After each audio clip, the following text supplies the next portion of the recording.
alhamdulillah ya kita bisa bertemu secara virtual.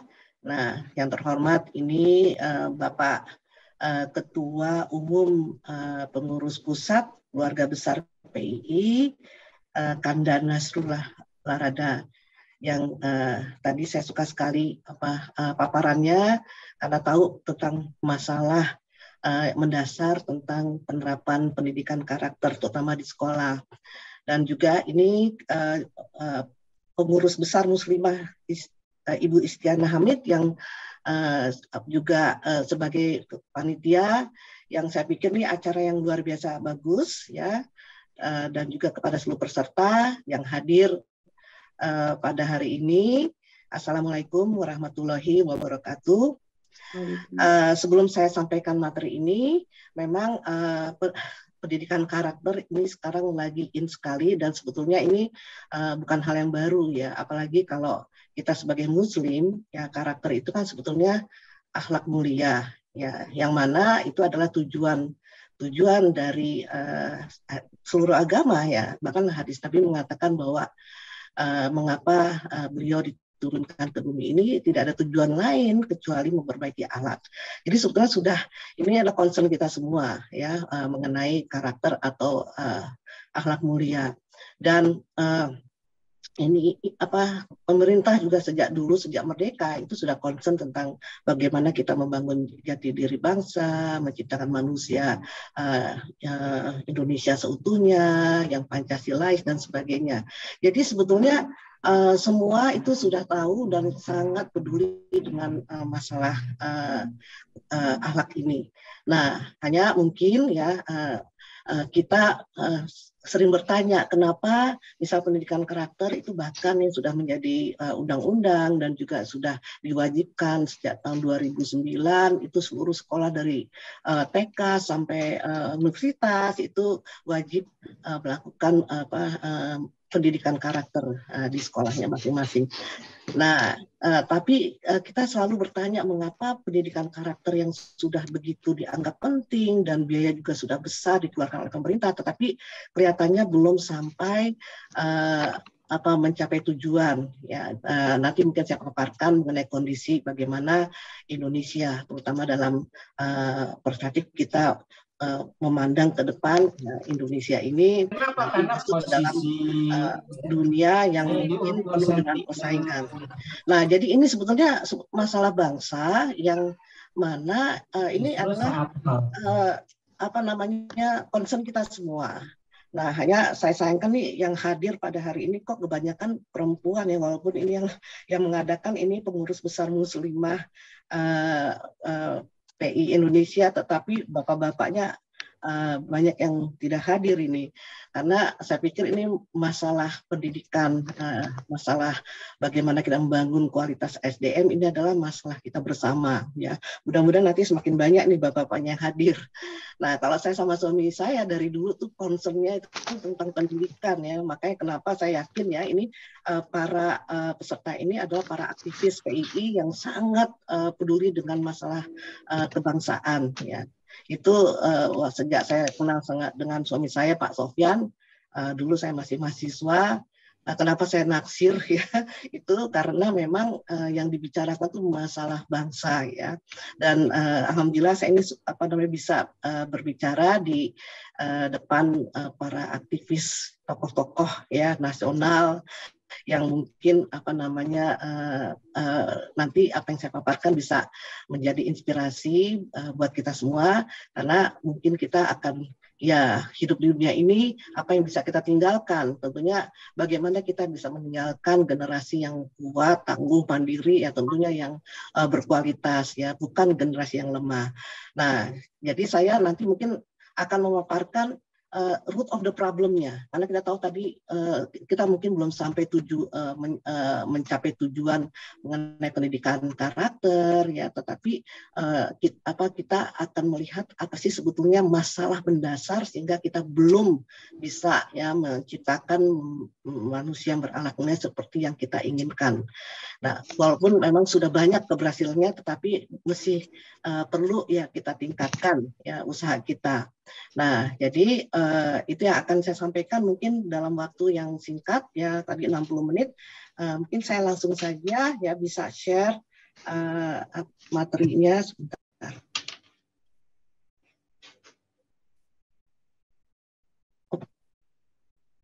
Ini ya, ke sini share. Ini langsung aja ke atas.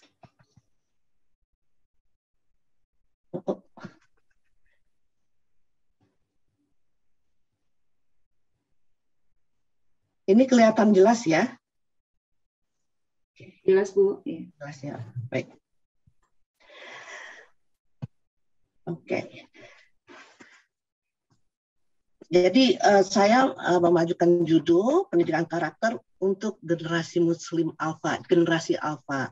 Karena mungkin kita tahu bahwa generasi Alpha ini kan generasi yang baru lahir ya, tahun 2009 ya, berarti yang paling tua itu usianya sekitar 11 tahun, terus ada yang baru lahir kemarin juga atau hari ini, itu masih dalam generasi Alpha. Artinya mereka adalah generasi yang kalau saya lihat ini yang paling potensial bagaimana kita bisa menyiapkan generasi masa depan ya untuk Indonesia. Jadi saya sengaja memakai judul ini generasi Alpha karena kalau generasi yang Z ya atau yang apa namanya milenial ya itu memang mereka banyak yang sudah dewasa dan agak sulit ya untuk bisa kita bentuk. Karena tadi disampaikan juga bahwa ini oleh Kanda Nasrullah bahwa ini adalah golden age ya, generasi-generasi Alpha ini yang mana ini paling mudah kita bentuk. Walaupun sebetulnya sampai tua pun masih kita bisa memperbaiki diri. Tapi karena ini adalah masalah bagaimana nasib bangsa ke depan, maka saya mungkin fokus pada bagaimana menyiapkan anak-anak yaitu generasi Alpha supaya bisa hidup nanti pada zamannya. Nah, kita tahu bahwa Indonesia ini akan masuk ke dalam yang disebut generasi emas ya. Karena diharapkan tahun 1945 itu di mana 23 tahun lagi ya. Itu diharapkan Indonesia memiliki kualitas SDM yang sangat tangguh.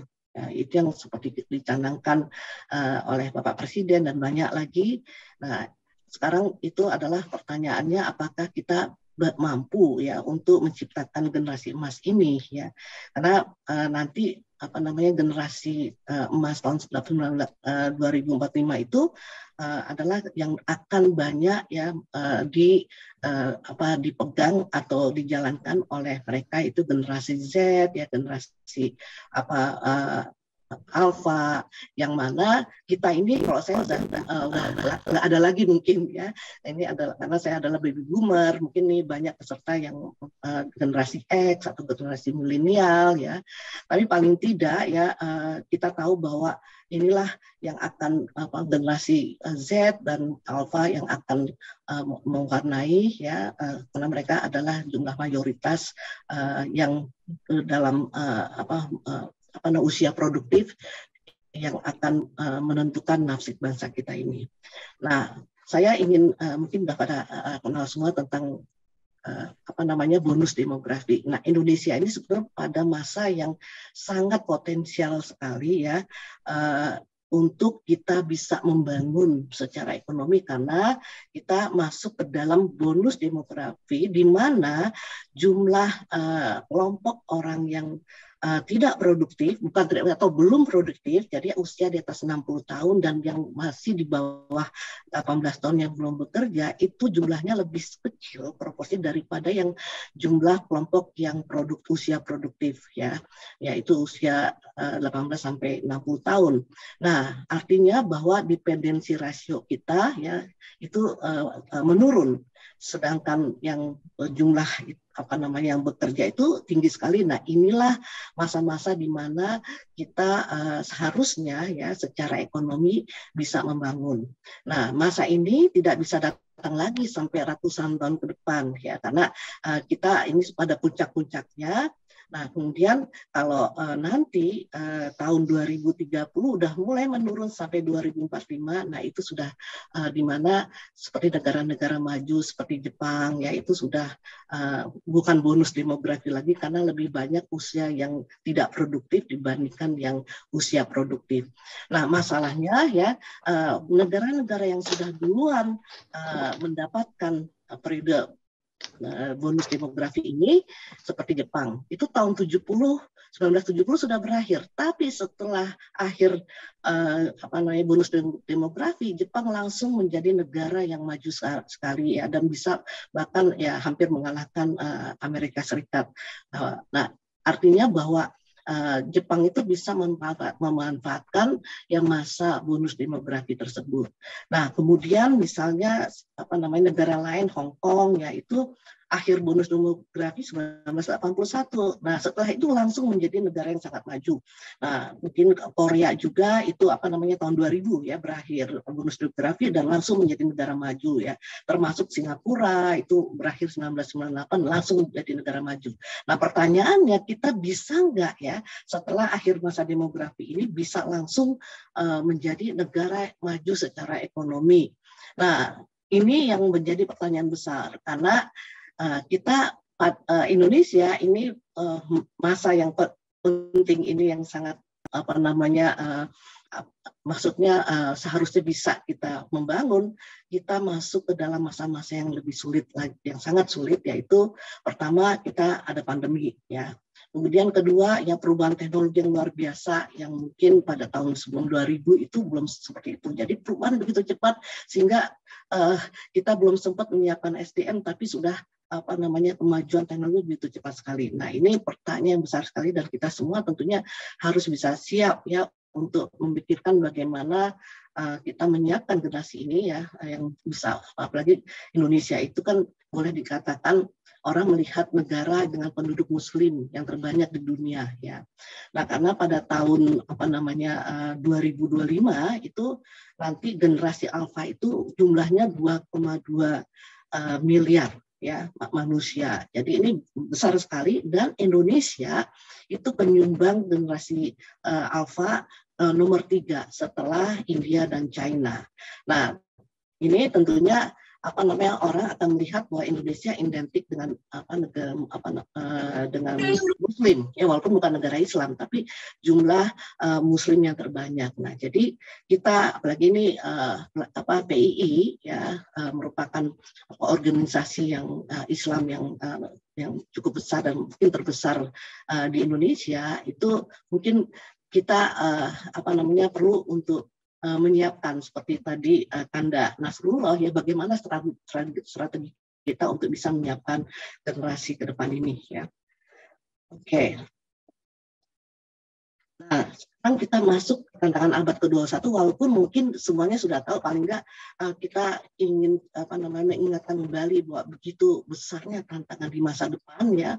Tadi saya sudah sampaikan banyak sekali perubahan teknologi yang kita tidak kira sebelumnya apalagi yang pada generasi baby boomer, generasi X ya yang banyak teknologi yang tadinya belum ada sekarang yang sudah yang dianggap sudah yang bahkan sangat canggih sekali yang teknologi 5 tahun yang lalu dianggap sudah ketinggalan zaman. Nah, karena kalau kita lihat ya bagaimana perkembangan teknologi misalnya pesawat terbang itu memerlukan waktu 68 tahun ya untuk bisa mencapai pengguna 50 juta orang ya.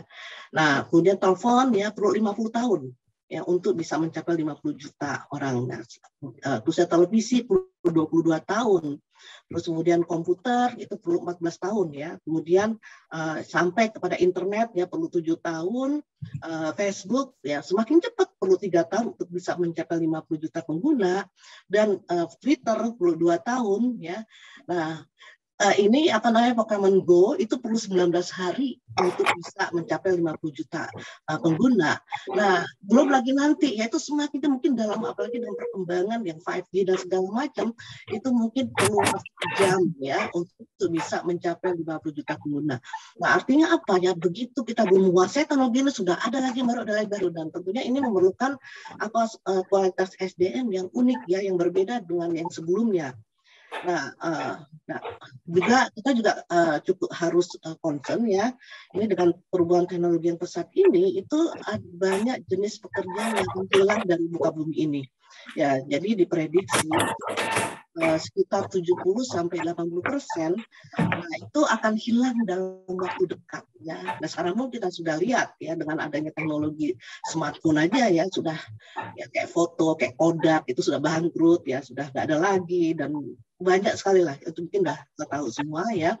Nah jadi artinya ya masa depan ini memerlukan keterampilan ya yang mungkin berbeda dengan yang lalu ya. Nah sebetulnya apa sih banyak yang mengatakan bahwa ada 10 keterampilan yang sangat dibutuhkan pada abad 21 yaitu karena begitu kompleksnya masalah yaitu kemampuan memecahkan masalah ya yang kompleks secara cepat dan tepat ya. Nah, juga kemampuan untuk apa namanya ya berpikir kritis, ya kemudian berpikir kreatif dan kelenturan berpikir. Jadi bisa apa namanya kan kadang-kadang kita kalau berpikirnya absolut ya, yang A ya A atau salah benar, nah itu akan sulit untuk bisa beradaptasi. Mungkin saya sedikit ini bahwa pendidikan kita itu lebih banyak menyiapkan siswa untuk berpikir luntur ya karena jawaban hanya satu yang benar salah. Nah, inilah salah satu yang nanti kita lihat hasilnya bagaimana hasil pendidikan kita ya. Nah, kemudian bisa juga bernegosiasi. Nah, kemampuan verbal itu termasuk literasi itu harus betul-betul disiapkan ya. Terus kemudian service oriented, bagaimana kita memberikan servis kepada orang karena begitu banyaknya mungkin berhadapan dengan banyak orang dan persaingan begitu besar. Nah, jadi yang memberikan servis terbaik itulah yang akan dicari orang ya. Nah, kemudian cepat mengambil keputusan, terus kemudian bisa memanage orang, berkoordinasi, kerjasama, ya. Terus kemudian mempunyai kecerdasan emosi. Nah, kecerdasan emosi ini adalah bisa membaca bagaimana perasaan orang lain, kan dia orang yang betul-betul memiliki sensitivitas, ya, empati, ya, mempunyai nurani, yang mana ini akan menjadi ini sebenarnya akhlak mulia, ya, yang mana mereka itu akan menjadi orang yang akan dicari dan senang orang mengajak bekerja sama. Nah, jadi artinya untuk membangun manusia yang bisa hidup di zaman yang penuh dengan tantangan ini itu memerlukan super parenting dan super education sebetulnya ya.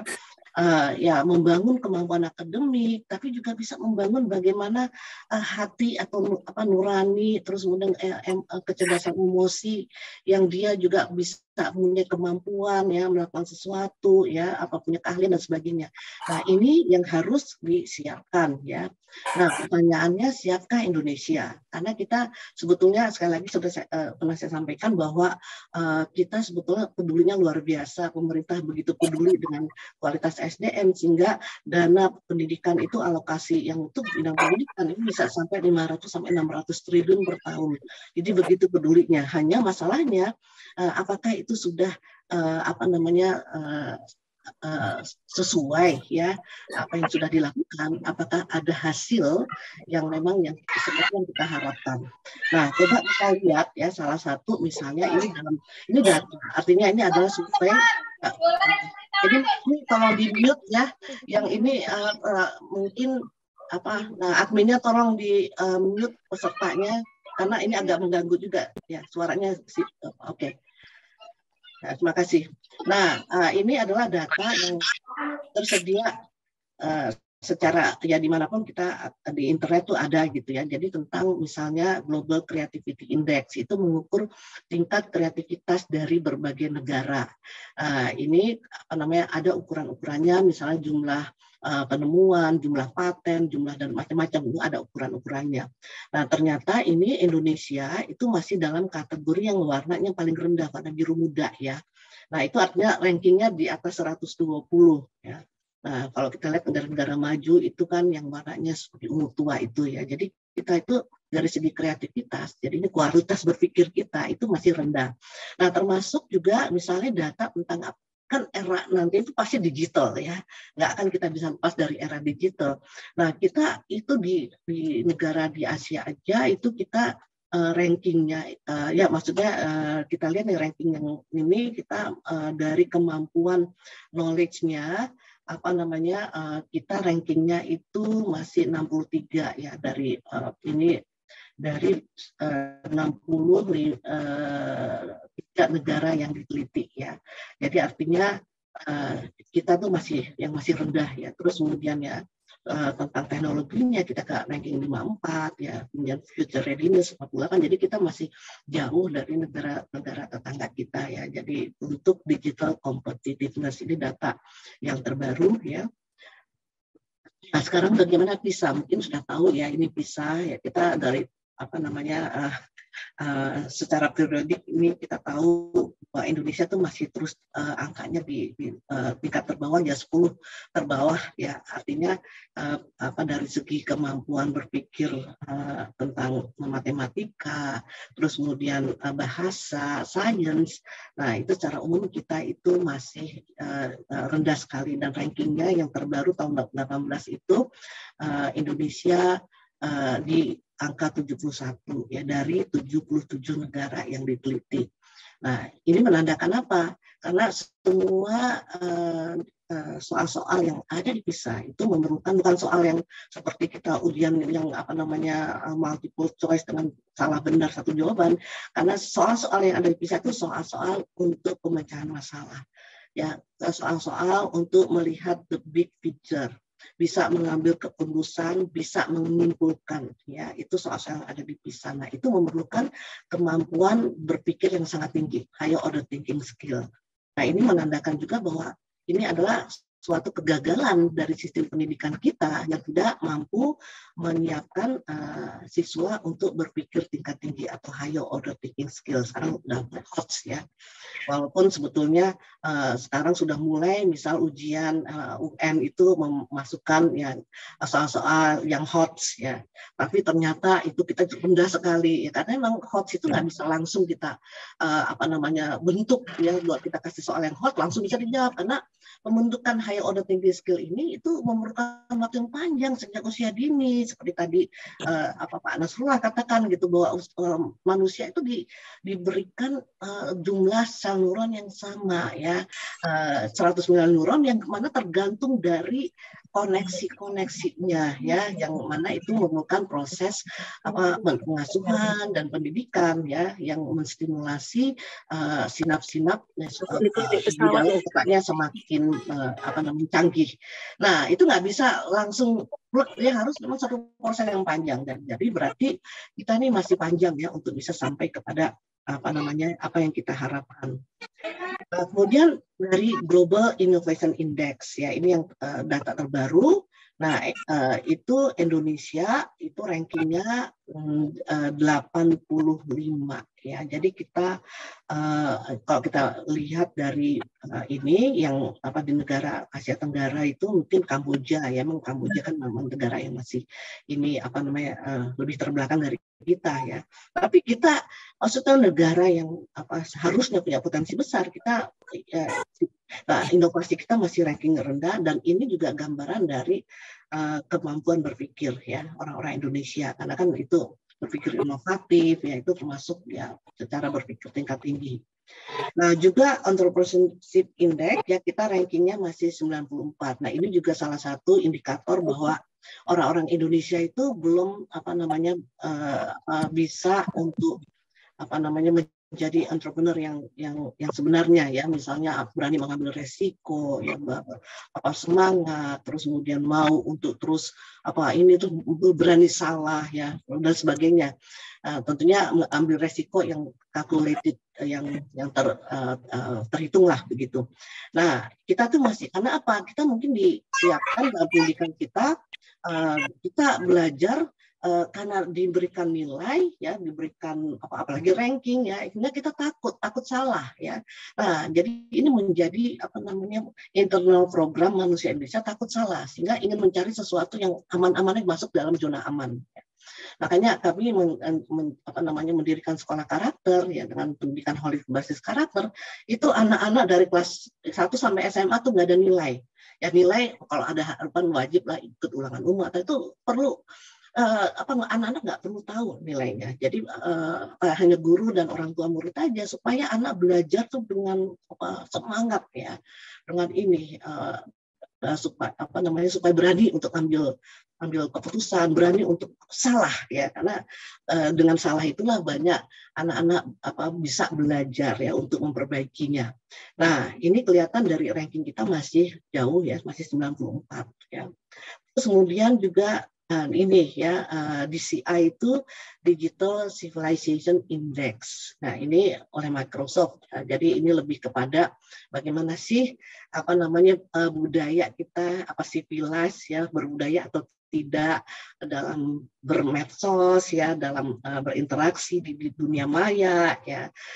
Ternyata kita rankingnya ada 32 negara, nggak semua negara diteliti, kita rankingnya 29 ya, artinya kita dianggap kurang civilized ya, karena banyak ujaran kebencian ya, banyak pokoknya kata-kata kasar, terus kemudian mungkin hoax ya, penyebaran berita bohong. Nah, itu ternyata itu gambaran dari Indonesia. Nah, kita ya, maksudnya bukan saya ini kan data ya, artinya orang menilai ya, institusi yang menilai Indonesia ya, terlepas kita suka atau tidak suka. Dan inilah gambaran dari wajah Indonesia ya. Nah, kemudian juga tentang indeks toleransi. Ini kelihatan ya bahwa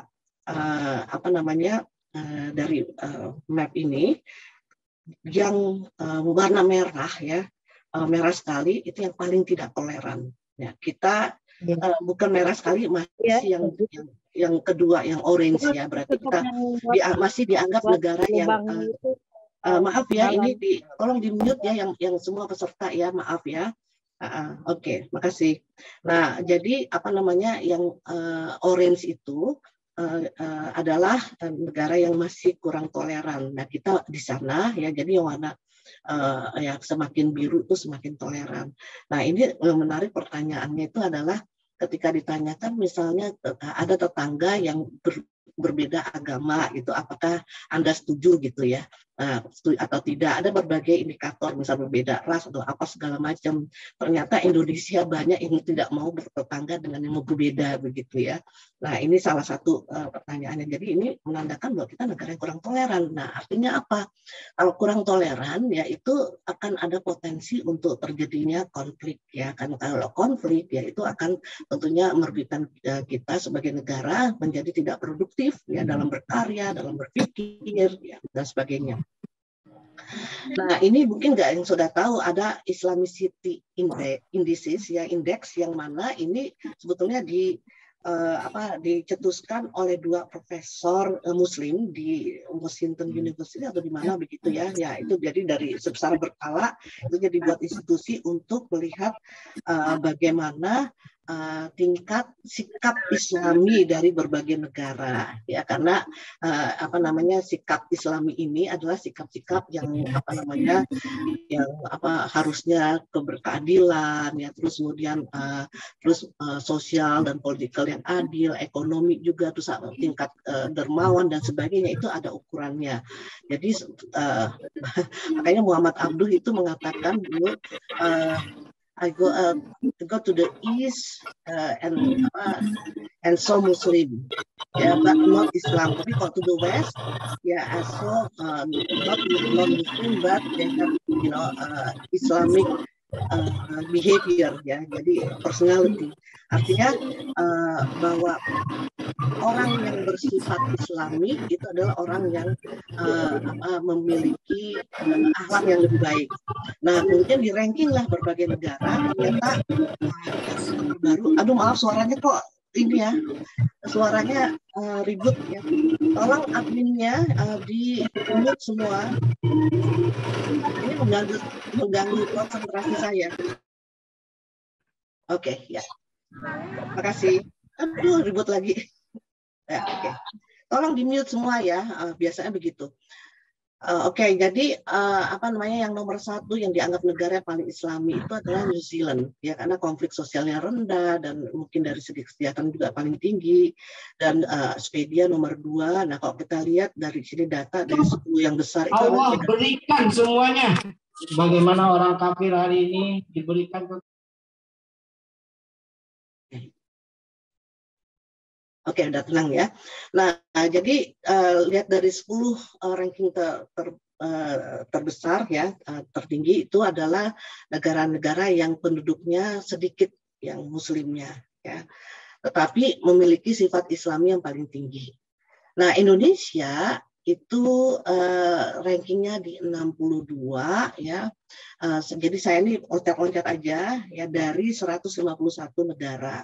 Dan ini sih sebetulnya bukan masalah apa namanya orang Islam atau orang Kristen ya yang apa namanya sifat Islaminya itu rendah. Nah kalau kita lihat Venezuela itu kan negara yang berkonflik yaitu negara yang non Muslim ya penduduknya banyak yang Katolik itu 145 ya jadi lebih bagus lah daripada apa namanya dari Venezuela kita Indonesia.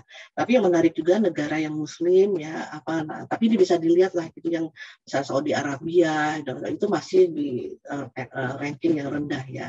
Artinya bahwa tidak menjamin negara yang penduduknya Muslim ya yang mayoritas itu memiliki orang-orang yang mempunyai sifat Islami atau yang mungkin yang mempunyai akhlak mulia. Nah, ini sebagai gambaran saja ya. Oke, kemudian kejujuran ya dari Corruption Perception Index ya kita sudah membaik ya. Belum tidak seperti yang sebelumnya yang merah tua ya kita masih di orange ya. Jadi kita masih di ranking 60 ya. Udah ada perbaikan karena dulu pernah menjadi negara yang terkorup ya di Asia gitu. Nah, tapi kita harapkan ya semakin kita menjadi warnanya lebih kuning begitu. Nah, intinya bahwa dari segi kemampuan berpikir ya kemampuan akademik dan juga dari segi kecerdasan emosi yang menyangkut kejujuran, yang menyangkut toleransi, menyangkut empati itu kita masih rendah ya. Tentunya ini kita sebagai bangsa ini tentunya harus apa namanya waspada karena ya nanti kita akan bersaing dengan negara-negara untuk mengundang investor misalnya ya karena tanpa kita membuka investasi kita sulit untuk membuka lapangan kerja ya dan biasanya para investor yang ada uang lebih banyak waktu dari luar negeri yang akan datang ke Indonesia tapi persaingannya masalahnya adalah kalau negara misalnya kurang toleran ya terus kemudian akan ada konflik dan itu tentunya akan kita akan terpuruk ya jadi takut orang berinvestasi atau sistem ya birokrasi yang masih korup ya yang mana itu biayanya tinggi sekali atau sistem hukum yang masih tidak baik ya itu juga akan membuat orang takut untuk berinvestasi di Indonesia.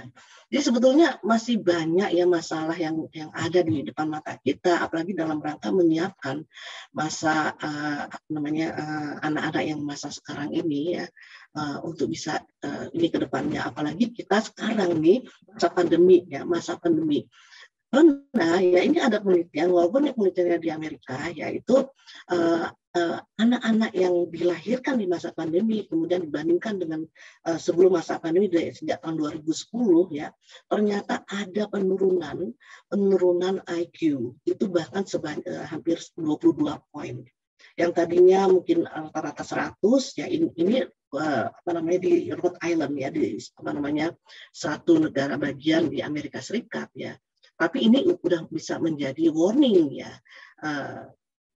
dan ini kebetulan kami ada sekolah karakter yang sejak tahun 2000 ya sudah berdiri. Terus kemudian setiap tahun itu selalu mengadakan tes yang untuk anak-anak yang masuk ke SD, namanya tes kesiapan sekolah. Nah, itu dari tahun ke tahun, itu karena sekolah karakternya adalah untuk kelas menengah ke atas, yang mana orang tuanya umumnya itu educated sekali ya. Jadi genetic endowment-nya itu baik ya. Dan mereka yang dari TK karakter, juga dari TK luar ya, yang itu biasa dites, dan dari tahun ke tahun itu selalu banyak sekali yang anak-anak yang memiliki IQ di atas 120 ya, artinya superior.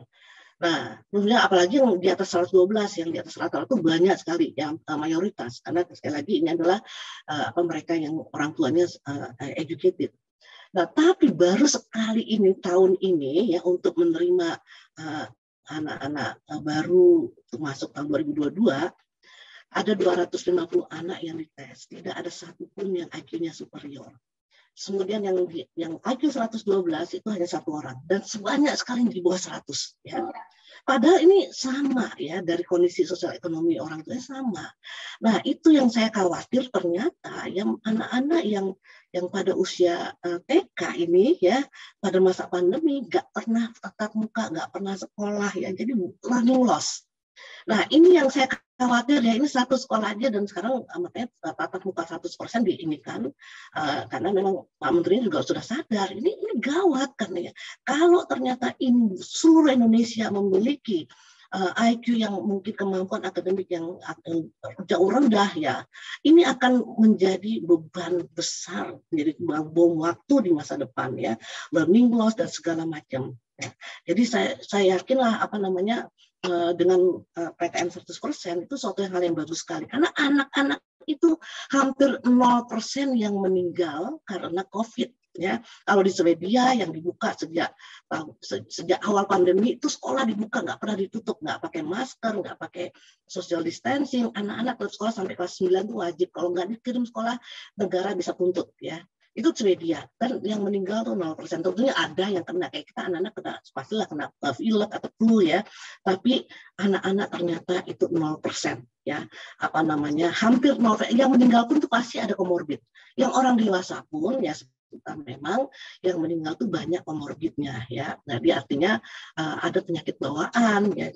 Nah, ini yang harus diketahui oleh para orang tua. Jangan khawatir untuk anaknya ini, karena anak-anak ini paling tidak rentan, tapi paling besar tanggungan dan paling banyak dirugikan yang akan terbawa sampai nanti dia di masa depan.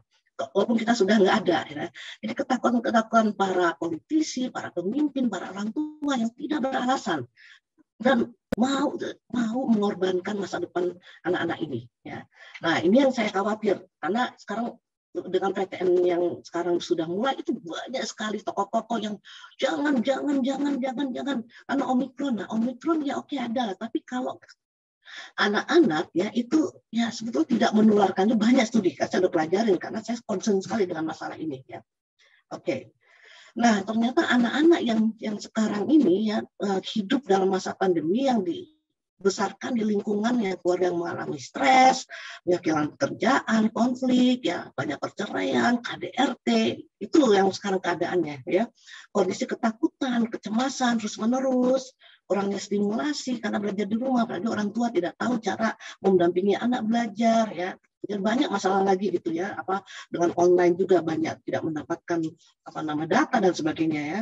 Nah, kurang interaksi sosial, kurang bergerak ya, kemudian dan juga screen time berlebihan, banyak main game. Nah, ini masa-masa yang usia-usia di bawah 12 tahun, masa yang paling penting kita membangun fondasi ya SDM ya. Kalau seandainya ini kita gagal, seumur hidup itu akan sulit untuk kita ubah ya. Nah, ini yang kemudian ya mungkin ini kita tahu lah kalau anak-anak berubah menunjukkan rasa khawatir, ketakutan, pada anak-anak stres ya, perubahan pola makan, perubahan pola tidur, sulit konsentrasi, mudah marah, mudah tersinggung, dan banyak orang tua yang melaporkan anak-anak sekarang cepat marah, ya, tidak bersemangat, ya, menarik diri, ya, banyak penyakit psikosomatik dan sebagainya.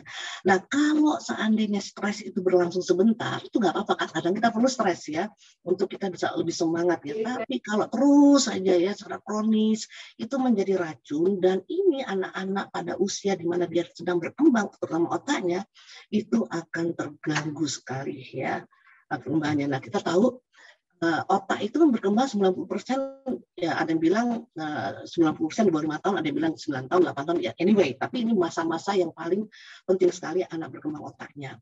Nah, banyak sekali sekarang studi yang menunjukkan bahwa anak-anak yang mengalami trauma itu berat otaknya itu akan 30% lebih rendah, ya, daripada anak-anak yang hidup dalam keadaan normal, ya. Nah, terus kemudian karena stres itu mengeluarkan hormon-hormon kortisol, adrenalin yang itu justru menjadi toksik yang akan membuat banyak jaringan-jaringan otaknya terpangkas. Makanya orang-orang yang mengalami depresi itu beda, ya, kalau di scan otaknya dengan orang-orang yang dalam kondisi yang sehat, ya, atau bahagia, ya, tidak stres. Nah, itu yang kerja otak pun akan jadi baik sekali. Nah, masalahnya, nah, fondasi otak anak-anak ini, ya, itu kalau sudah terbentuk, sudah permanen, itu yang khawatir, ya. Nah, ini bisa terlihat dari adanya penurunan IQ, ya, dan juga learning loss, ya, dari anak-anak, ya, pada usia dini. Jadi ini sebagai gambarannya, ya, mungkin ini saya sering sampaikan bahwa ternyata memang stres itu dampaknya real terhadap perkembangan otak, ya. Ini dari Harvard University bikin video yang karena sekarang otak kan bisa di-scan, ya. Oke.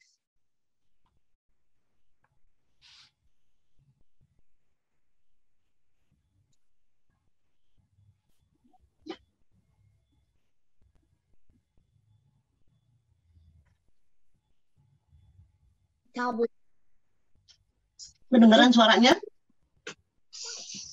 Tidak, Bu. Nggak ada, Bu. Suaranya.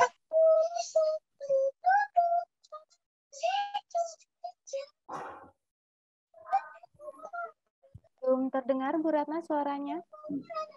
Tidak keluar ya, Bu? Terdengar.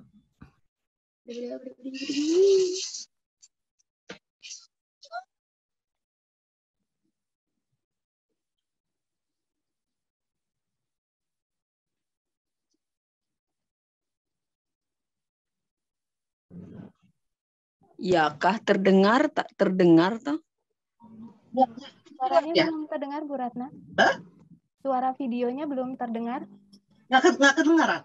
Ya, boleh di-share sound-nya, Bu. Oh, sebentar, gimana caranya nih? Di bagian paling atas ada titik 3 di kanan. Titik 3 di kanan, oke, mohon. Share sound. Di paling bawah ada pilihan share sound. Oh ya, oke.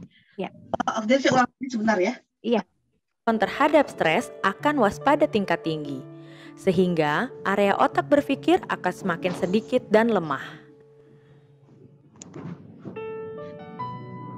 Oke, jadi itu menggambarkan ada ketika stres tuh, jadi hormon kortisol yang akan memangkas, ya, hubungan sinap-sinap, ya, antar sel neuron. Oke. Nah, juga banyak juga penelitian, ini ada instrumen namanya Early Childhood Experiences, ya, yang dikembangkan bahkan oleh CDC dipakai acuan, ya, untuk melihat bagaimana bisa mencegah beberapa penyakit baik mental maupun fisik yang dihubungkan dengan masalah pengalaman traumatis masa kecil. Nah, jadi ini hasil penelitian yang dilakukan di Amerika Serikat sebanyak 17.500 orang dewasa, kemudian ditanyakan bagaimana masa kecilnya. Jadi ada instrumennya. Nah, itu kemudian dihubungkan dengan keadaan kesehatan mental dan kesehatan fisik sekarang. Ternyata mereka yang waktu kecilnya mengalami masa trauma yang berat sekali, yang skornya semakin tinggi, itu cenderung menderita depresi, ya. Terus kemudian cenderung tergantung kepada obat penenang, terus kemudian juga berpikir untuk bunuh diri, terus juga performance dalam pekerjaannya itu ternyata rendah. Jadi kelihatan itu trennya ke atas ya, semakin tinggi skor ACE-nya atau masa traumatis masa kecilnya, itu semakin kelihatan dia lebih terpuruk hidupnya. Terus kemudian juga kemampuan memorinya ya itu kelihatan ya menurun ya. Jadi ada masalah di memori, kemudian cenderung terlibat alkohol, cenderung jadi pengguna obat bius, dan juga cenderung menjadi perilaku KDRT ya, baik laki dan perempuan. Jadi yang melakukan kekerasan tuh bukan laki-laki aja, ternyata perempuan banyak sekali. Bahkan pertama kali anak belajar kekerasan dari mana gitu, dari ibunya, karena ibunya mungkin lebih banyak di rumah, suka nyubit, suka bentak dan sebagainya. Nah, jadi ini emosi negatif ini sangat mempengaruhi kerja otak ya. Nah, ini digambarkan, jadi kalau seorang sedang marah sekali gitu, langsung bagian otak korteksnya tidak bekerja.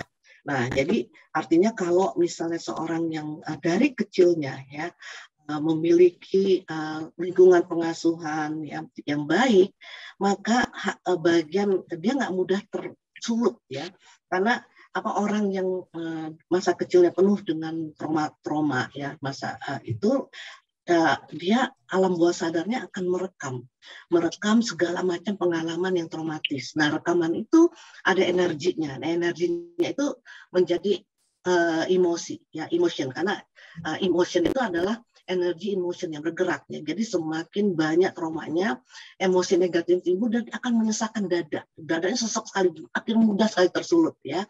Nah, itu dari otaknya juga terlihat ya, bahwa anak-anak yang sedikit traumanya, dia cool, ya, nggak ada emosi negatif, ini energinya tuh jadi damai, ya, dadanya lapang, ya, sehingga cara berpikirnya juga higher cortex-nya itu bisa berjalan, bisa berpikir panjang.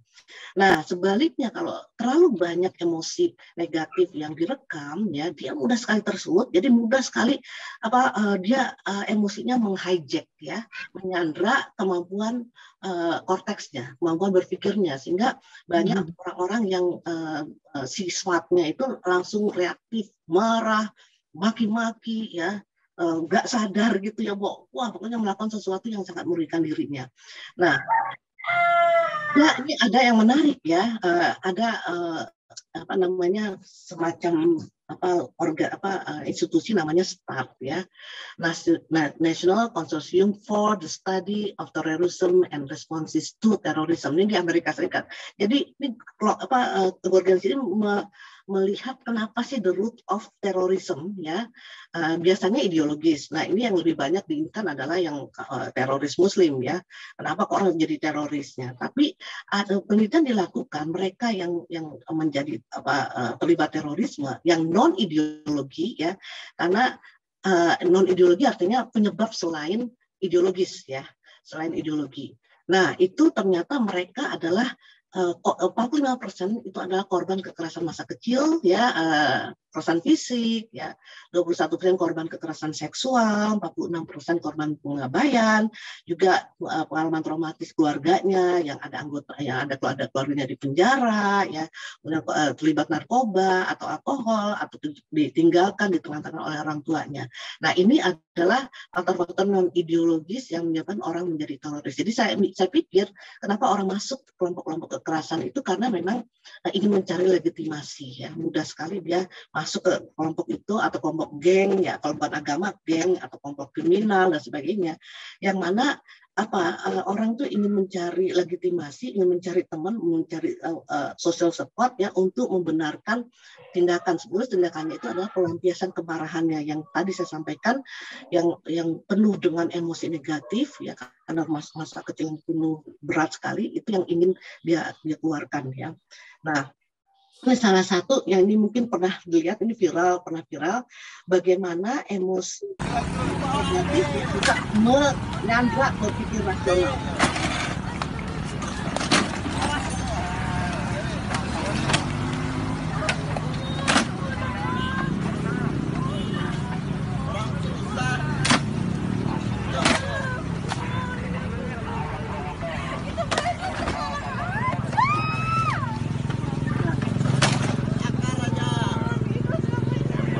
Jadi ini adalah seorang anak remaja yang ditangkap polisi gara-gara melawan arus mungkin tilang. Dia parah sekali ya, sampai motornya itu rusak. Nah, ini kemarin yang nggak bisa dibohong ya, sehingga otak rasional tidak bisa berjalan. Ya. Coba kalau kita lihat bilangan itu sebetulnya berapa sih? Ya mungkin sekitar 500.000 paling mahal ya. Tapi harga motor berapa? Kalau dia bisa berpikir rasionalnya jalan, akal sehatnya jalan, tentunya dia lebih milih ditilang daripada dia merusak motornya. Nah, artinya apa di sini? Bahwa ketika seorang dipenuhi dengan kemarahan dan tidak bisa dikontrol, sangat reaktif, sangat impulsif, maka dia akan berperilaku tidak rasional dan melakukan hal-hal yang bahkan yang dia tahu bahwa itu salah, tetap akan dilakukannya karena nafsunya itu begitu besarnya. Nah, termasuk ini kita lihat banyak sekali tulisan-tulisan why smart people do dumb things, ya, why smart people can be so stupid, ya. Ini sebetulnya banyak buku-buku orang pintar tapi melakukan hal kebodohan gitu ya, dumb choices, ya. Banyak orang yang pintar tapi gagal dalam kehidupannya dan sebagainya. Itu termasuk juga banyak orang yang mungkin pengetahuan agamanya luar biasa bagus sekali, ya, dia sudah profesor, sudah apa, tapi nggak bisa menahan kemarahannya. Bahkan ada yang kita baru ini surat ini ya beberapa, ya, kita sudah, walaupun apa ya tahu agama tapi melecehkan. Pada kejadian di Bandung gitu kan, itu sangat memalukan sekali sebetulnya ya. Jadi nggak bisa menahan nafsu-nafsu yang rendahnya, nafsu amarahnya itu ya. Karena apa? Karena otak rasionalnya ketika dikuasai oleh nafsu tersebut nggak bisa lagi berfungsi. Kenapa? Karena terlalu besar energi negatifnya yang itu dari mana asalnya? Dari alam bawah sadarnya yang banyak melakukan, yang banyak menerima hal-hal kekerasan atau pengalaman traumatis.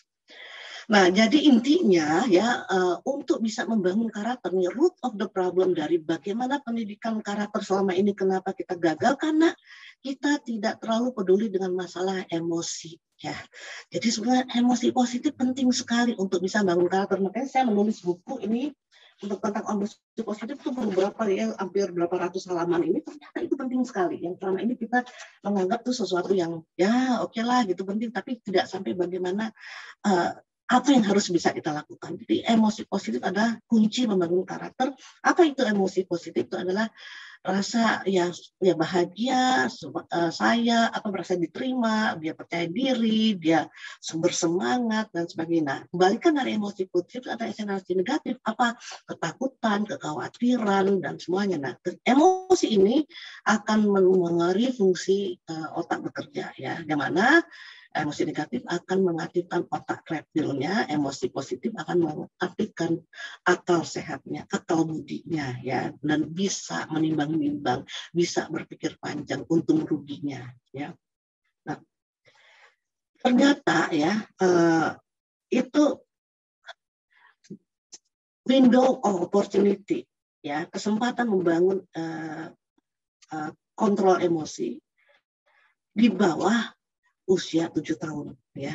Nah, ini ada jadi yang warna pink itu emotional control itu bisa dibangun di bawah 7 tahun. Nah, akhlak mulia itu adalah kemampuan untuk mengontrol segala macam nafsu-nafsunya. Emosi itu kan nafsu juga ya. Jadi segala mengontrol jiwanya lah ya, sehingga menjadi jiwa yang nafsu mutmainah ya.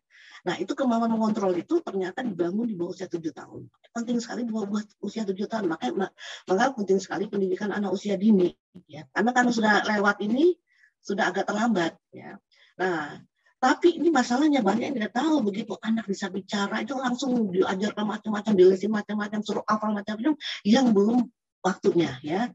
Nah, padahal kalau misalnya kita belajar tentang calistung lah kalau untuk TK ya, atau numbers ya, terus kemudian konsep-konsep language itu sampai seumur hidup masih oke ya. Kenapa saya ini yakin sekali ini betul, karena suami saya itu kan mungkin ada yang tahu ya, dari kampung di Aceh yang waktu kecilnya itu sekolahnya itu kayak sekolah main-main lah, karena gurunya cuma 2 ya sampai 6 SD, jadi belajar sampai kelas 6 itu cuma 1 jam ya, karena gurunya cuma 2 orang, terus bermain dengan gembira. Nah ibunya kebetulan buta huruf ya, tapi bisa ngaji gitu, jadi guru ngaji ya. Jadi pintar ya ibunya itu, cuma tidak sekolah ya.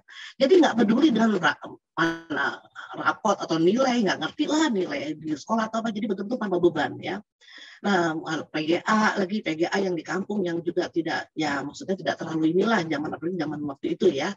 Nah jadi nggak pernah belajar matematika, terus kemudian belajar statistik, kan masuk ke fakultas hukum juga nggak ada statistik ya. Nah baru waktu mau ke Amerika, kan harus wajib ikut tes GRE, General Record Examination, yang mana salah satunya adalah kemampuan numbers ya, kemampuan matematika ya dan statistik. Nah belajarlah ini mungkin ya, umur berapa waktu itu ya, tahun 86 itu berarti umur 33 tahun baru belajar minus kali minus sama dengan plus ya, itu bayangin aja, dan bisa keterima di Tufts University, bahkan pernah di Harvard, tapi dia karena itu conditional katanya masuk ke Tufts University yang sama dengan alma mater saya, dan masuk ke public policy, ke ekonomi yang ada matematika, ada ya maksudnya ini ya ekonomi lagi, ambil S3-nya bidang capital market ya, jadi nggak ada masalah ya, kita belajar udah masih usia tua ya, karena seumur hidup masih kita bisa belajar. Nah, tapi kalau emosi ya, emosi itu adalah dasar dari karakter ya, semangat, gembira, bahagia, penuh dengan segala macam, itu pada usia di bawah 7 tahun. Makanya kenapa kami mendirikan sekolah yang betul-betul Anda harus bahagia ya, Anda harus semangat, Anda harus merasa tertantang, karena disitulah sense of industry bisa terbentuk gitu. Nah jadi kecerdasan emosi ini menjadi, udah kita tahu semua ya, itu menjadi kunci yang sangat penting sekali untuk bisa orang sukses ya. Nah ini, dan harus dibangun pada usia di bawah 7 tahun. Nah gimana caranya? Nah ini saya menulis buku kelekatan ibu dan anak ya. Ini bisa jadi saya berani mengatakan bahwa kunci membangun bangsa itu ternyata kelekatan. Nah, karena ketika ibu lekat dengan anaknya, itu emosi cinta terbangun, emosi positifnya terbangun ya. Sehingga ketika anak lekat, dia mudah sekali emosinya dikelola, karena kemarahannya sedikit ya. Jadi nggak tantrum, nggak segala macam, sehingga ada panutan juga ya. Kemudian sehingga penanaman moral, penanaman akhlak, karakter itu akan menjadi mudah sekali. Nah, seorang yang lekat dengan ibunya, tentunya dengan ayahnya juga, nah itu akan menjadi pribadi yang sehat ya, sehingga dia akan ada nurani, komitmen moral, empati dan nurani. Nah ini ternyata sesuai ya dengan kesepakatan para pakar ya di Amerika itu waktu tahun berapa itu, tahun 2000 gitu, mereka berkumpul untuk mendiskusikan apa sih sebetulnya pilar masyarakat yang sehat untuk menjadi masyarakat sejahtera. Jadi ada beberapa pilar, jadi ada 6 komponen. Masyarakat yang sehat, yang punya sosial kapital yang tinggi, itu adalah masyarakat yang saling menghormati, ya, saling respect kepada sesamanya. Nah, kenapa respect? Karena ada toleransi di sana. Tadi kan toleransi kita masih rendah ya. Terus kemudian ada harmoni ya, kemudian ada relasi sosial yang bagus sekali, dan bagaimana itu bisa diwujudkan kalau individu-individunya mampu mengontrol diri, mengontrol emosi ya. Nah, bagaimana seorang bisa kontrol emosi yang baik? Itu kalau ada kelekatan emosi yang kuat ya dengan ibunya. Nah, itu artinya itu emosi positif, di mana ketika itu kuat, jadi alam bawah sadarnya akan merekam hal-hal yang baik, sehingga emosinya, energinya itu akan menjadi cool ya, jadi dadanya jadi lapang ya. Nah, inilah kenapa hewan sama manusia itu beda ya. Kalau hewan tuh begitu lahir langsung jalan, dari makan sendiri ya. Kalau manusia itu perlu lama sekali, sampai umur 6 bulan aja belum bisa jalan ya. Lu harus digendong segala macam ya. Nah, kenapa demikian? Karena hewan tidak memerlukan masyarakat. Hewan itu nggak perlu kemampuan bersosialisasi.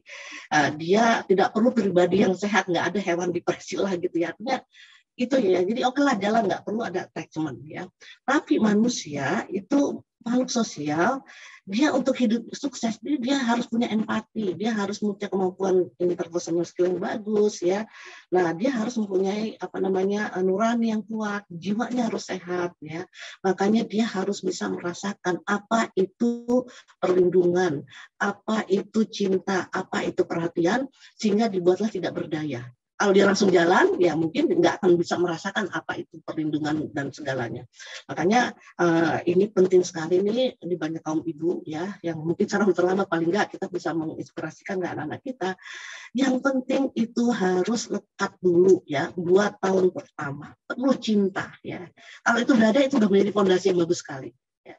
Ini udah terbukti ya cara ini. Makanya kenapa penting sekali ini. Tapi sekarang kan suara-suara ibu harus begini, harus bekerja, oh ya harus equal dengan laki-laki. Nah, itu mungkin kalau baca buku Membiarkan Berbeda yang saya pernah tulis ya tahun 1998 ya, saya tulis 299 buku itu, tapi sampai sekarang itu masih relevan. Jadi itu bisa mungkin dicari di Indonesia Reader Foundation ya, buku-buku ini. Nah, itu ternyata memang sekarang suara-suara yang kebebasan perempuan, emansipasi, gender development index dan sebagainya, itu gender segala macam itu masih merebak ya.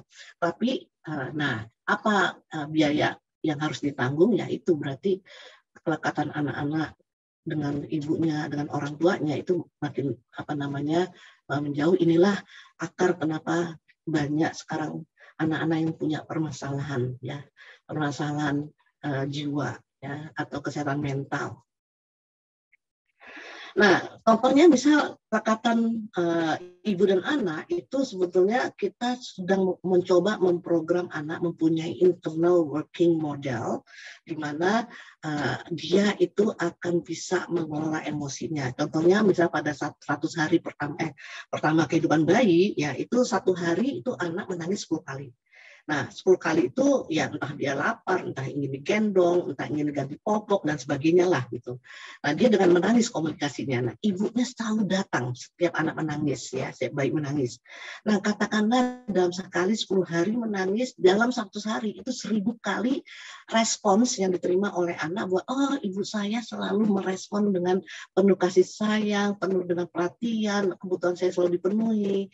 Nah, apa yang dialami dan dipelajari bayi ya, kan nggak rasa pas ya, bahwa lingkungan tuh penuh dengan kasih sayang, dapat diandalkan, sehingga bayi itu nggak ada kemarahan, ketidaksukaan ya,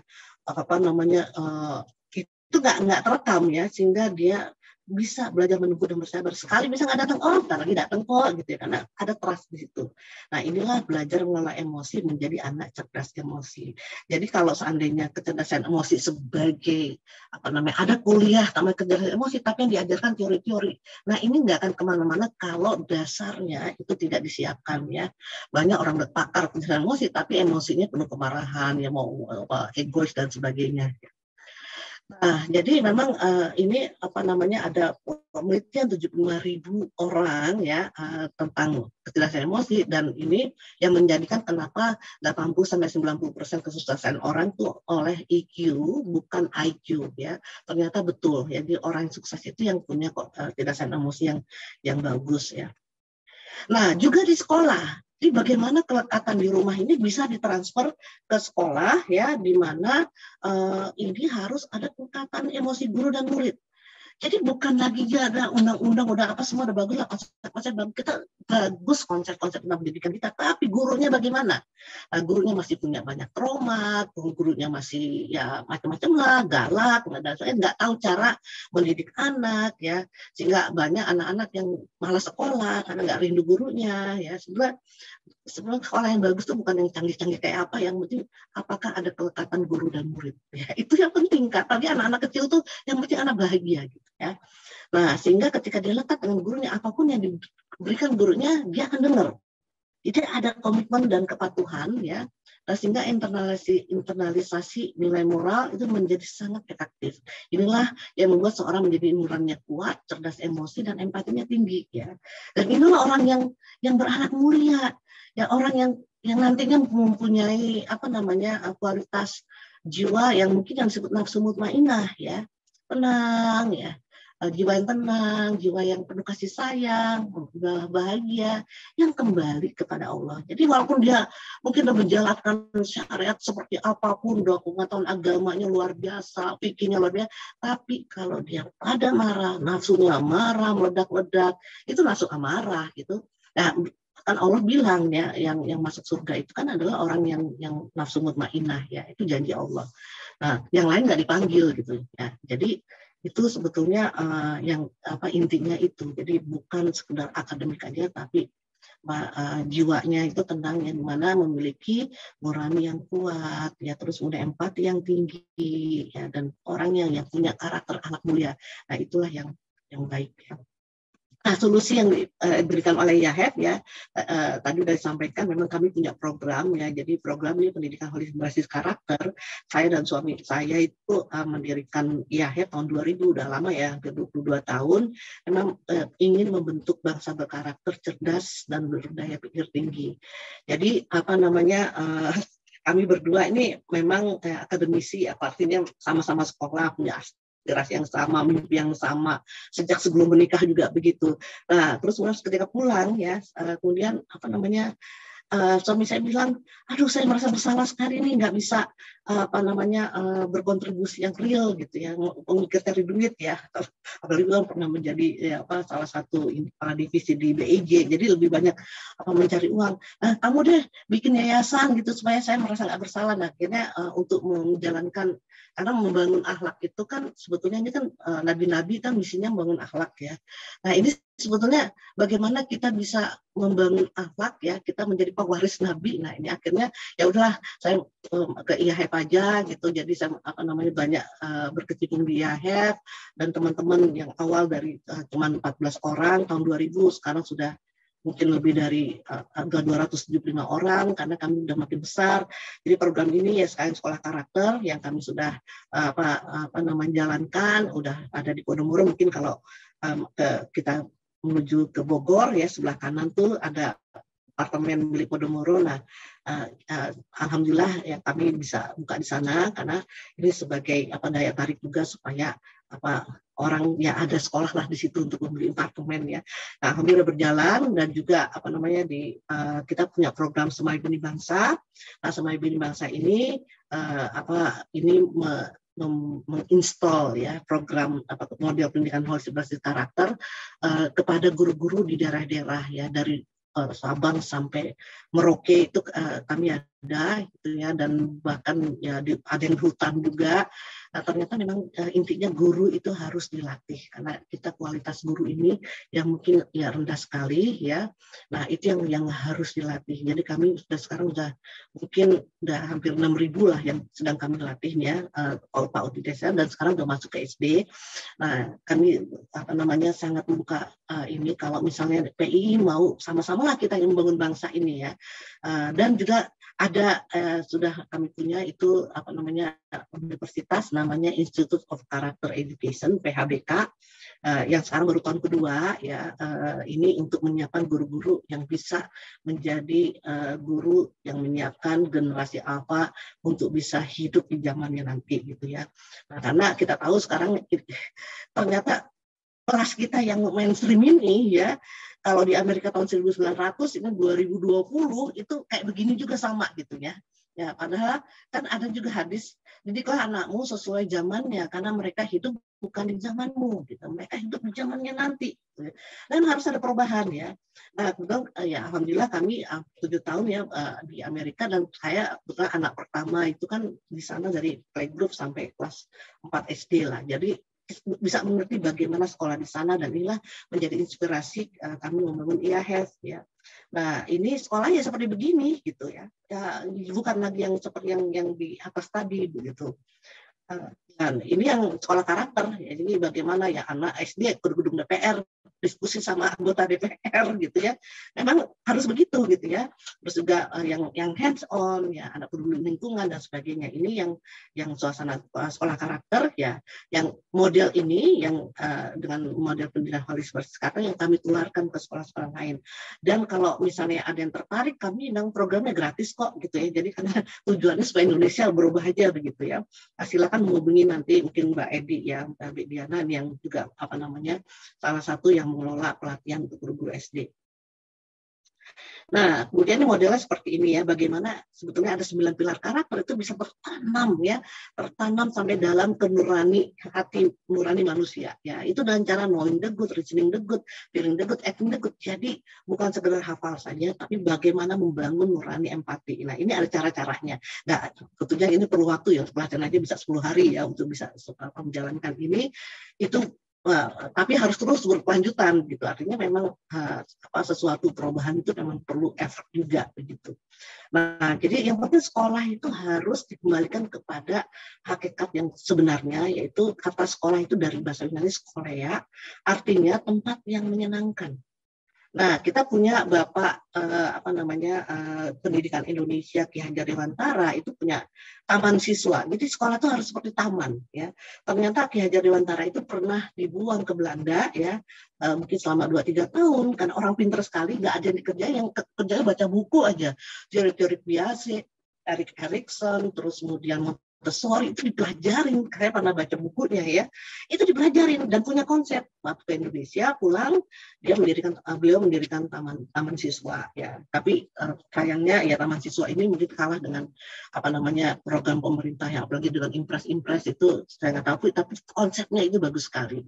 Nah, itulah kita kembalikan ya sebetulnya konsep ya bagaimana hakikat sekolah itu ya. Jadi bebas dari ketakutan, bebas dari tekanan ya, bukan maksudnya tekanan perlu, tapi tekanan yang motivating ya, tekanan yang membuka inspirasi, yang anak merasa terchallenge, yang merasa nggak mau ketinggalan ya, itu yang kita, jadi semangat itu yang kita ingin tanam kepada anak sehingga bisa menjadi pembelajar seumur hidup ya. Nah, alhamdulillah dulu karena suami saya mungkin yang ketahui waktu kecil dia tidak ada tekanan ya, begitu sangat enjoy sekali masa kecilnya, sehingga level curiosity-nya itu selevel umur 3 tahun bagi saya. Jadi apapun dia akan nanya, kenapa ini, nanya dia. Semangat untuk tahunya itu tinggi sekali. Makanya masuk ke dalam apapun dia selalu bertanya, dia nggak menempatkan dia tahu semua, tanya kayak anak kecil aja. Ya kadang-kadang saya malu kayak anak kecil aja gitu ya. Tapi ternyata itulah dia menyerapnya, dan akhirnya apapun dia bisa lakukan. Gitu. Jadi banyak belajar seumur hidupnya. Nah, itu yang kita harapkan ya. Jadi suami saya juga sebagai inspirasi ya, kenapa saya berani gitu. Sampai anak saya itu 2 itu homeschooling ya. Anak saya yang di London itu dia homeschooling, dan kalau paket C-nya itu tuh di daerah Manggarai yang kumuh itu paket C-nya. Tapi bisa masuk UI, nggak ada yang nanya tuh ya ijazahnya dari mana, apalagi ambil S2 dia di Inggris ya. Ya sekarang alhamdulillah ya bisa masuk ke Unilever International yang di London, artinya nggak ada masalah dia belajar hanya 3 mata pelajaran waktu dia SMA-nya yang hanya bisa lulus paket C aja ya. Selebihnya enjoy dia ya, mau baca buku, mau apa, mau mengembangkan hobinya ya. Nah, terus kemudian di ini keunikan dari pendidikan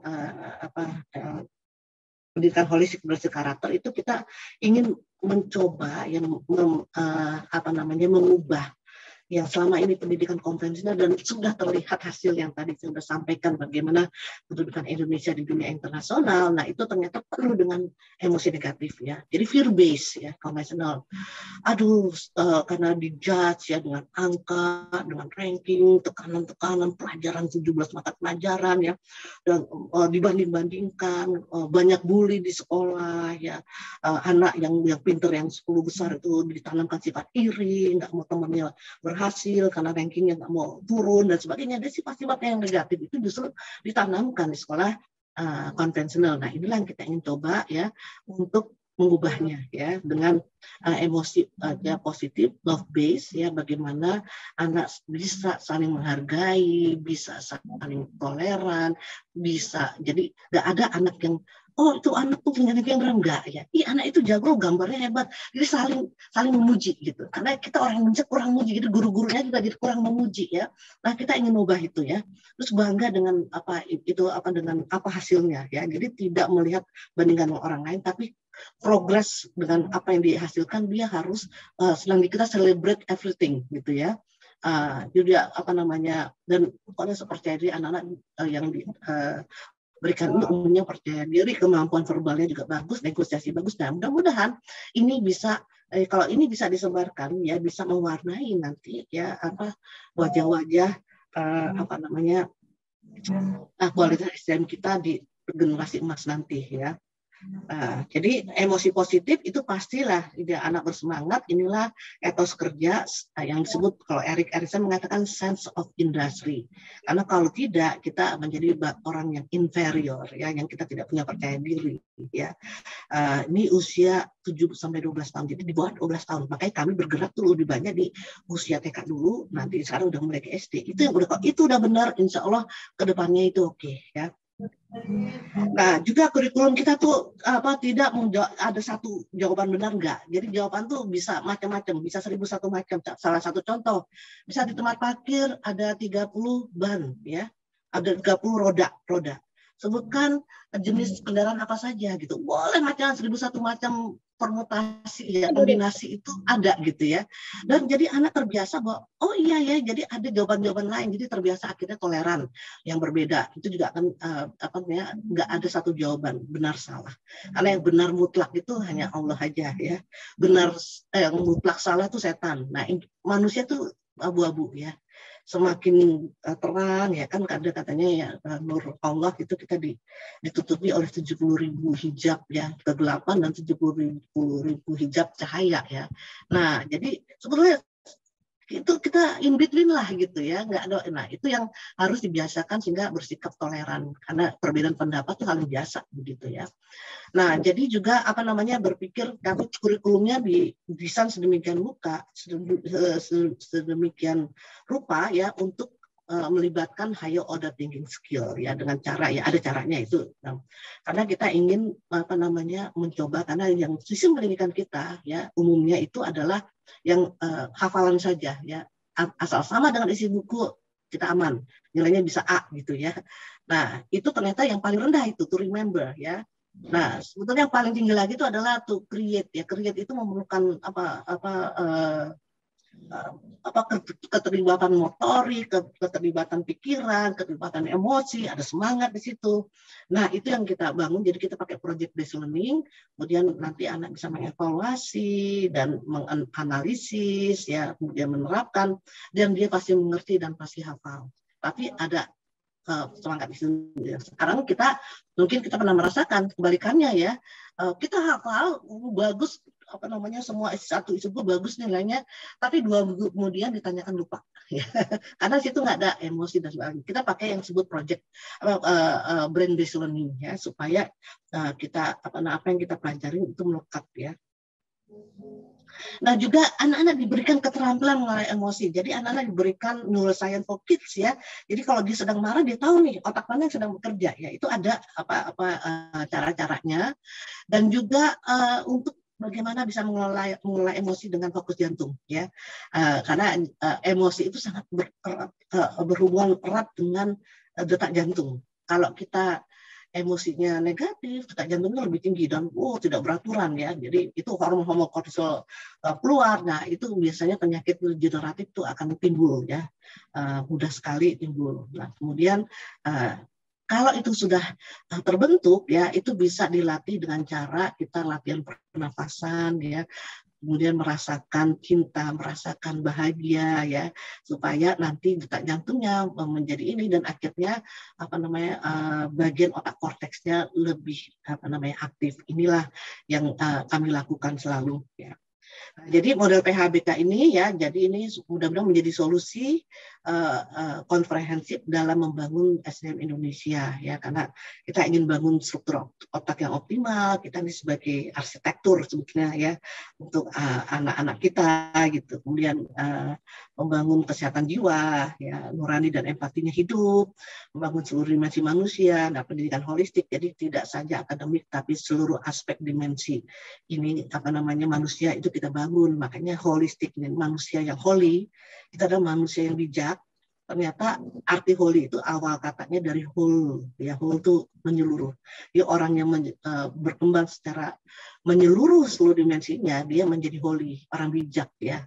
Itu mungkin orang yang berakhlak mulia ya.